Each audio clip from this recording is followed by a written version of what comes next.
تنميل الفخذ خاصة الجزء الخارجي منه موضوع مهم جدا ان احنا نجاوب عنه في فيديو منفصل، لان ناس كتير طلبته مني وناس اكتر كانت فاكرة ان هو عرق نسا، وهو مرض مختلف تماما عن عرق النسا. سواء كان عرق النسا الفعلي الترو سciatic pain اللي بيبقى جاي من الغضروف بتاع المنطقة القطنية، او حتى عرق النسا الكاذب اللي بيجي من الشد العضلي من الجهة الخلفية للفخذ.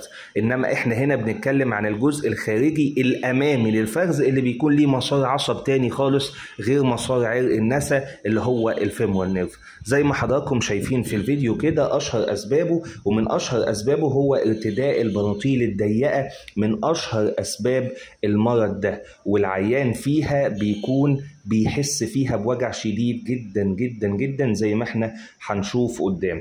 عوامل الخطورة بتاعت المرض ده الوزن الزائد والحمل، وكمان مرض السكر، لان هو بيؤدي لضعف في الاعصاب وممكن يؤدي معانا للاصابه بالفيمورال نيورالجيا. طيب المريض هنا بيحس بايه؟ زي ما حضراتكم شايفين بيحس بحرقان شديد في الجهه الخارجيه من الفخذ او الجزء الخارجي.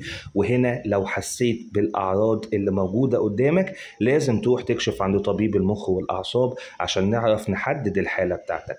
طب السؤال الاهم اللي بيتسالني دايما، هل العلاج الطبيعي والتاهيل بيبقى ليه دور في المرض ده؟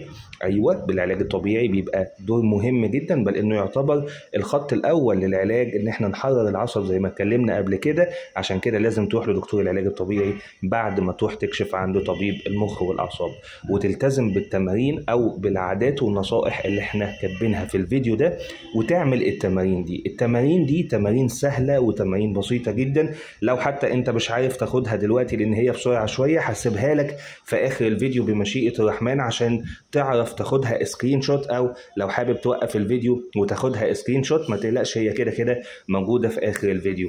الاربع تمارين اللي احنا شارحينهم تمارين مش هتاخد من وقتك اي حاجه، وكلها تمارين استطاله وتقويه لعضلات الفخذ وكمان عضلات الحوض، مش هياخدوا من وقتك اي حاجه، وتقدر تعملهم وقت ما تحب، على الاقل 3 مرات في اليوم، المره الواحده 10 عدات. ما تنساش تدعمني بقلب وتدخلني اكسبلور وتتمنى لي الشفاء لان انا تعبان شويه، واشترك في قناه اليوتيوب الاشتراك ببلاش. ودلوقتي هسيبكم مع التمارين عشان تاخدوها لقطه شاشه. اتمنى ان الفيديو يكون عجبكم، واتمنى كمان ان انتم تساعدوني بالشير. عايزين نوصل الفيديو ده لاكبر عدد من الشيرات واكبر عدد من اللايكات.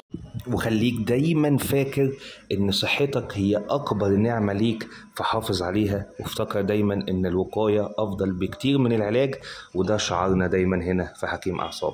شكرا لكم على المشاهدة، سلام عليكم.